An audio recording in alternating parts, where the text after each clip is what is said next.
ಶ್ರೀ ಗುರುಘಾತ ಅಧ್ಯಾಯ 23. ಮೈ ಕಡಿತ ನೀಗಿದ ವಿಳೆದೆಲೆ. ಇನ್ನೊಂದು ಘಟನೆಯನ್ನು ಆಲಿಸಿ. ಬಾಲಕನಿಗೆ ಪದೇ ಪದೇ ಮೈ ಕಡಿತ.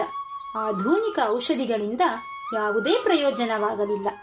ಶ್ರೀ ಗುರುಗಳು ಈ ವ್ಯಾಧಿಯನ್ನು ಎಷ್ಟು ಸಲೀಸಾಗಿ ನಿವಾರಣೆ ಮಾಡಿದರು ಎಂಬುದಕ್ಕೆ ಈ ಪ್ರಸಂಗವನ್ನು ಶ್ರವಣ ಮಾಡಿ.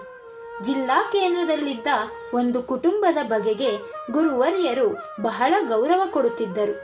ಆ ಮನೆಯನ್ನು ತಮ್ಮ ಗುರುಗಳ ಮನೆ ಎನ್ನುತ್ತಿದ್ದರು. ಒಮ್ಮೆ ಈ ಕುಟುಂಬದ ದಂಪತಿಗಳ ಪುತ್ರನಿಗೆ ಮೈ ಕಡಿತ ಶುರುವಾಗಿ ತೊಂದರೆಯಾಯಿತು.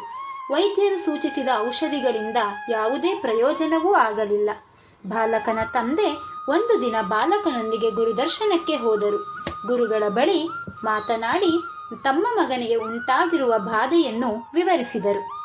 ಆಗ ಗುರುಗಳು ಕನಿಕರಪಟ್ಟು ಕೂಡಲೇ ವಿಳೆದೆಲೆ ತುಪ್ಪವನ್ನು ತರಿಸಿ ತುಪ್ಪವನ್ನು ವಿಳೆದೆಲೆ ಮೇಲೆ ಹಾಕಿ ಬಾಲಕನ ಬಟ್ಟೆ ಬಿಚ್ಚಿಸಿ ಆತನ ಮೈಗೆ ತಾವೇ ತಮ್ಮ ಕೈಯಿಂದ ಚೆನ್ನಾಗಿ ತುಪ್ಪವನ್ನು ತಿಕ್ಕಿದರು.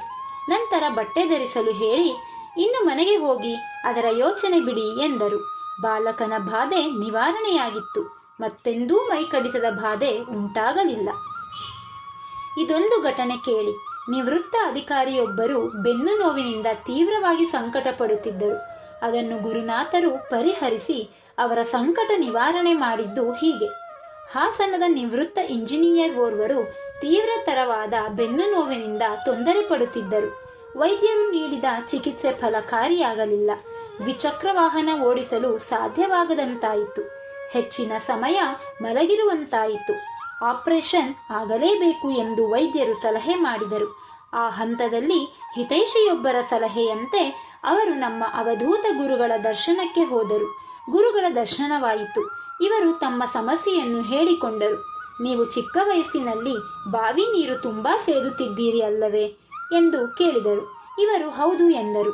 ಗುರುವರ್ಯರು ಇವರ ದೇಹವನ್ನು ತಮ್ಮ ದಿವ್ಯ ದೃಷ್ಟಿಯಿಂದ ಪರೀಕ್ಷಿಸಿ ಆಪರೇಷನ್ ಬೇಡ, ನಿಮ್ಮ ದೇಹಕ್ಕೆ ವೈದ್ಯರ ಕತ್ತರಿ ತಾಗುವುದೇ ಇಲ್ಲ, ನಿಮ್ಮ ದೇಹವು ಆಪರೇಷನ್ಗೆ ಅವಕಾಶ ಕೊಡುವುದಿಲ್ಲ, ಸ್ವಲ್ಪ ಸಮಯದಲ್ಲೇ ನಿಮ್ಮ ಬೆನ್ನು ನೋವು ಪೂರ್ತಿಯಾಗಿ ನಿವಾರಣೆಯಾಗುತ್ತದೆ, ಚಿಂತಿಸಬೇಡಿ ಎಂದು ಸರಳ ಪರಿಹಾರವನ್ನು ಸೂಚಿಸಿದರು. ಆ ಹಿರಿಯರಿಗೆ ಸಮಾಧಾನ, ಸಂತೋಷ ಉಂಟಾಯಿತು. ಮತ್ತೊಮ್ಮೆ ಗುರುಗಳಿಗೆ ನಮಿಸಿ ಊರಿಗೆ ಹಿಂದಿರುಗಿದರು. ಮತ್ತೆಂದೂ ಅವರಿಗೆ ಬೆನ್ನು ನೋವು ಬರಲಿಲ್ಲ. ಈಗ ಅವರಿಗೆ 70 ವರ್ಷ ದಾಟಿದೆ. ಚೆನ್ನಾಗಿ ಓಡಾಡಿಕೊಂಡಿದ್ದಾರೆ, ಆರೋಗ್ಯವಾಗಿದ್ದಾರೆ. ಆ ಮಹಾತ್ಮರ ಕೃಪೆಯನ್ನು ತಾನು ಜೀವನ ಪರ್ಯಂತ ಸ್ಮರಿಸುತ್ತೇನೆ ಎನ್ನುತ್ತಾರೆ. ಇವೆಲ್ಲ ಆಯಿತಲ್ಲ ನಾಗಣ್ಣ, ಈಗ ಅತ್ಯಂತ ಕುತೂಹಲಕರ ಪ್ರಸಂಗವೊಂದನ್ನು ಕೇಳು. ಮಹಿಳೆಯ ವ್ಯಾಧಿಯನ್ನು ಸಿಗರೇಟ್ನಿಂದ ಗುಣಪಡಿಸಬಹುದೇ? ಇದಕ್ಕೆ ಉತ್ತರವೇನೆಂದು ತಿಳಿಯಲು ಈ ಪ್ರಸಂಗವನ್ನು ಗಮನವಿಟ್ಟು ಕೇಳು. ನಮ್ಮ ಗುರುಗಳು ಅನೇಕ ಬಾರಿ ನನ್ನ ಕಾಲವನ್ನು ನಿಮಗೆ ಕೊಡುತ್ತೇನೆ, ನಿಮ್ಮ ಕಾಲವನ್ನು ನನಗೆ ಕೊಡುತ್ತೀರಾ ಎಂದು ಕೇಳುತ್ತಿದ್ದರು. ಇದು ತುಂಬಾ ಮಾರ್ಮಿಕವಾದ ಮಾತು. ಅವರ ಕಾಲವು ಅದ್ಭುತಗಳನ್ನು ಸಾಧಿಸಬಲ್ಲ, ನಿಗೂಢ ರಹಸ್ಯಗಳನ್ನು ಕಾಣಬಲ್ಲ ಕಾಲ. ನಮ್ಮ ಕಾಲವೇನಿದ್ದರೂ ಬಹುತೇಕ ಅಲ್ಪ ಆಸೆಗಳಿಗಾಗಿಯೇ ವ್ಯಯವಾಗುವ ಕಾಲ. ಗುರು ಸೇವೆಗಾಗಿ, ಗುರುತತ್ವ ಪ್ರಸಾರಕ್ಕಾಗಿ ನಮ್ಮ ಕಾಲವನ್ನು ವ್ಯಯಿಸಿದರೆ ನಮ್ಮ ಕಾಲವನ್ನೂ ಗುರುವಿಗೆ ಕೊಟ್ಟಂತೆ. ಗುರುವು ವಾಕ್ಯ ಪ್ರಮಾಣ, ದೇಹ ಪ್ರಮಾಣವಲ್ಲ ಎಂದು ಶ್ರೀ ಗುರುವರ್ಯರು ಹೇಳುತ್ತಿದ್ದರು. ವೇದ ಕಾಲದಿಂದಲೂ ಇದ್ದ ಚೈತನ್ಯ ಶಕ್ತಿಯೇ ಶ್ರೀ ಗುರುಗಳು ಎಂಬುದು ಇದರಿಂದ ದೃಢಪಡುತ್ತವೆ. ಆದ್ದರಿಂದಾಗಿ ಅವರ ಎದುರಿಗೆ ಬಂದು ನಿಂತ ಭಕ್ತರ ಜನ್ಮ ಜನ್ಮಾಂತರಗಳನ್ನು ಒಳಹೊಕ್ಕು ನೋಡಬಲ್ಲವರಾಗಿದ್ದರು. ಆ ಆಧಾರದಲ್ಲಿಯೂ ಕೆಲವರಿಗೆ ಗುರುಕೃಪೆ ಪ್ರಾಪ್ತವಾಗುತ್ತಿತ್ತು ಎಂದೆನಿಸುತ್ತದೆ. ಅದೊಂದು ದಿನ ಶ್ರೀ ಗುರುಗಳು ಎಂದಿನಂತೆ ಗುರುನಿವಾಸದಲ್ಲಿ ಆಸೀನರಾಗಿದ್ದರು. ಭಕ್ತರ ಆಗಮನ ನಿರ್ಗಮನ ನಡೆದಿತ್ತು. ಆ ಸಂದರ್ಭದಲ್ಲಿ ಮಧ್ಯವಯಸ್ಕ ದಂಪತಿ ಬಂದು ಶ್ರೀ ಗುರುಗಳಿಗೆ ನಮಸ್ಕರಿಸಿ ಕುಳಿತರು. ಗುರುಗಳು ಆ ಗೃಹಿಣಿಯತ್ತ ನೋಡಿ, ಏನಮ್ಮ, ಏನದು ನಿನ್ನ ಸಮಸ್ಯೆ ಎಂದು ಪ್ರಶ್ನಿಸಿದರು. ಆಕೆಗೆ ಸಂಕೋಚ. ಸುತ್ತಲೂ ನೋಡಿದಳು. ಎಲ್ಲರ ಎದುರಿಗೆ ಹೇಳುವುದು ಹೇಗೆ ಎಂದು ಗಲಿಬಿಲಿಗೊಂಡಳು. ಆದರೂ ಸಾವರಿಸಿಕೊಂಡು, ಗುರುಗಳೇ, ದೇಹಾರೋಗ್ಯದ ಸಮಸ್ಯೆ ಎಂದಳು.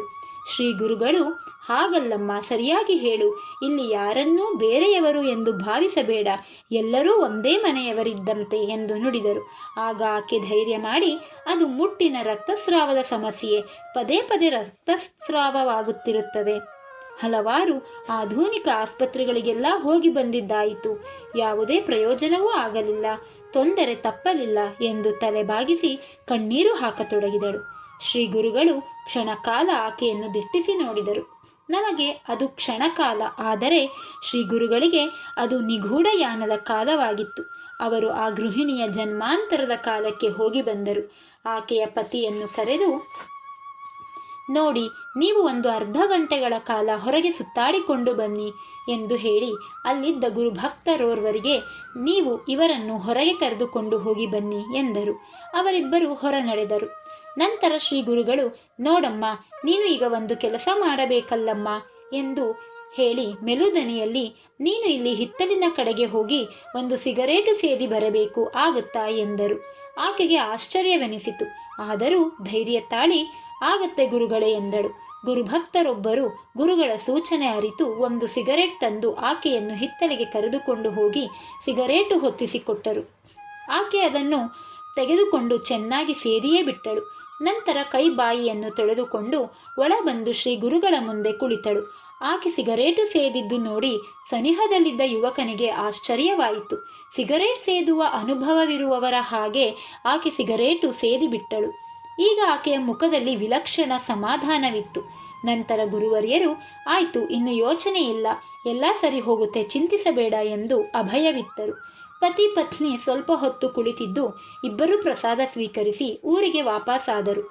ರಾತ್ರಿ ವೇಳೆಗೆ ಭಕ್ತರು ಯಾರೂ ಇರಲಿಲ್ಲ. ಯುವಕರಿಬ್ಬರು ಸೇವೆಗೆಂದು ಬಂದಿದ್ದರು. ಅವರು ಎಲ್ಲವನ್ನೂ ಗಮನಿಸಿದ್ದರು.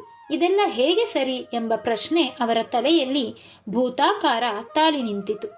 ಅವರಲ್ಲಿ ಒಬ್ಬ ಧೈರ್ಯ ಮಾಡಿ ಕೇಳಿಯೇ ಬಿಟ್ಟ, ಅಲ್ಲ ಗುರುಗಳೇ, ಆಕೆ ರಕ್ತಸ್ರಾವದ ಸಮಸ್ಯೆ ಎಂದರು. ನೀವು ಸಿಗರೇಟ್ ಸೇದಿಸಿದಿರಿ. ಸಿಗರೇಟ್ ಸೇದುವುದಕ್ಕೂ ಆಕೆಯ ಕಾಯಿಲೆಗೂ ಏನು ಸಂಬಂಧ? ಮಹಿಳೆಗೆ ಸಿಗರೇಟ್ ಸೇದು ಅಂತ ಹೇಳಬಹುದೇ ಎಂದರು. ಆಗ ಶ್ರೀ ಗುರುಗಳು ಸಮಾಧಾನದಿಂದಲೇ, ನೋಡ್ರಯ್ಯ, ಇವೆಲ್ಲ ಸುಲಭಕ್ಕೆ ಅರ್ಥವಾಗುವ ವಿಷಯವಲ್ಲ. ಇದರಲ್ಲಿ ಸೂಕ್ಷ್ಮ ಇದೆ. ಸೂಕ್ಷ್ಮಕ್ಕೆ ಪ್ರವೇಶ ಮಾಡಬೇಕು. ಆ ಹೆಂಗಸು ಜನ್ಮಾಂತರದಲ್ಲಿ ಗಂಡಸು. ಆಗ ದಿನಕ್ಕೆ ಹಲವಾರು ಬಾರಿ ಸಿಗರೇಟ್ ಸೇದಲೇಬೇಕೆನಿಸುವ ಪ್ರವೃತ್ತಿ. ದಿನಕ್ಕೆ ತೃಪ್ತಿಯಾಗುವಷ್ಟು ಸಿಗರೇಟು ಸೇದುತ್ತಿದ್ದ. ಕಾರಣಾಂತರದಿಂದ ಈಗ ಸ್ತ್ರೀ ಜನ್ಮ ಪ್ರಾಪ್ತಿಯಾಗಿದೆ. ಆದರೆ ಪೂರ್ವ ಜನ್ಮದ ವಾಸನೆ ಹೋಗಿಲ್ಲ. ಸಿಗರೇಟು ಸೇದಬೇಕು ಎಂಬ ಗಾಢವಾದ ಆಕಾಂಕ್ಷೆ ಸುಪ್ತಮನದಲ್ಲಿತ್ತು. ಸ್ತ್ರೀ ಜನ್ಮವಾದ್ದರಿಂದ ಅದಕ್ಕೆ ಅವಕಾಶವಿಲ್ಲದೆ ಅದು ನರನಾಡಿಗಳ ಮೇಲೆ ತೀವ್ರ ಒತ್ತಡವನ್ನುಂಟು ಮಾಡತೊಡಗಿತು. ಈಗ ಆಕೆಯ ಗಂಡ ಸಿಗರೇಟು ಸೇದುತ್ತಾನೆ. ಅವನು ಸಿಗರೇಟು ಸೇದುವಾಗಲೆಲ್ಲ ಈಕೆಗೆ ಜನ್ಮಾಂತರದ ವಾಸನೆಯ ಫಲವಾಗಿ ತೀವ್ರ ಆಕಾಂಕ್ಷೆಯಿಂದ ಟೆನ್ಷನ್ ಆಗುತ್ತೆ. ಆ ಟೆನ್ಷನ್ನಿಂದ ಈಕೆಗೆ ರಕ್ತಸ್ರಾವವಾಗುತ್ತಿದೆ. ಆದ್ದರಿಂದಲೇ ಸಿಗರೇಟ್ ಸೇದುವಂತೆ ಸೂಚಿಸಬೇಕಾಯಿತು ಎಂದು ವಿವರಿಸಿದಾಗ ಭಕ್ತರು ನಿಬ್ಬೆರಗಾದರು. ಹಲವು ದಿನಗಳು ಉರುಳಿತು. ಅದೊಂದು ದಿನ ಅದೇ ದಂಪತಿ ಮತ್ತೆ ಬಂದರು. ಅವರಲ್ಲಿ ಪೂರ್ಣ ಸಮಾಧಾನವಿತ್ತು.